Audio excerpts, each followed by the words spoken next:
those of us outside of Gaza, outside the region, tell us what it's been like for you, for your colleagues on the ground there over the past 10 days. Well, we have just finished day 9 of this, and I call it a war. For me, this is war. We are dealing with a terrified population. And when I say war, a part of that is that the price the civilian population is paying is unacceptable and unbearable. So let me illustrate that a little bit. There are, of course, people killed. And among the more than 60 children, there are 18 children that went to our UNRWA schools, or 19 by now, unfortunately. Behind those numbers are, of course, individual stories that are tragic. And let me tell you two, if I may. One is a 13-year-old boy whose name escapes at the moment. He was on his way home from shopping in the market. His mother is severely disabled. His father died a few years ago. So this kid was taking care of his family, basically, doing the family groceries. And he just happened to be in the wrong place at the wrong time on his way back. So he went out shopping and never returned. The house that was demolished in Beach Camp that went through the news a couple of days ago, 10 people killed, and 6 of them children, 5 of them, again, in an UNRWA school. I'm also telling you this because one of the arguments I hear a lot is that Hamas is hiding behind the civilian population.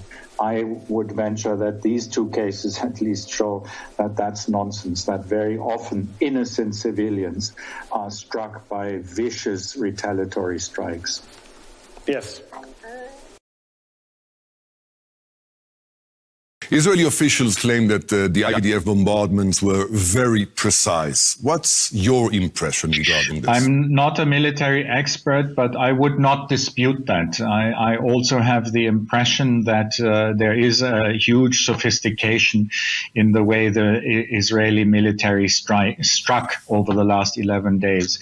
So that's not my issue. My issue is another one. I've had many colleagues describe to me that they feel that in comparison to the 2014 war, this time the strikes felt much more vicious in terms of their impact. So yes, they didn't hit, with some exceptions, civilian targets, but the viciousness, ferocity of the strikes was heavily felt. For example, I've been to one office of a colleague where underneath her desk there's a big rock that was hurled through the window, through the roof rather, from the power of the explosion. And if she had sat at her desk, she would be dead by now. So, and how do Hamas authorities share the burden of reconstruction and rehabilitation? You cannot work in a place like Gaza without coordinating with the local authorities. That's true for any autocratic regime of this nature. My hope is that as our plans become clear, resources come in, they will give us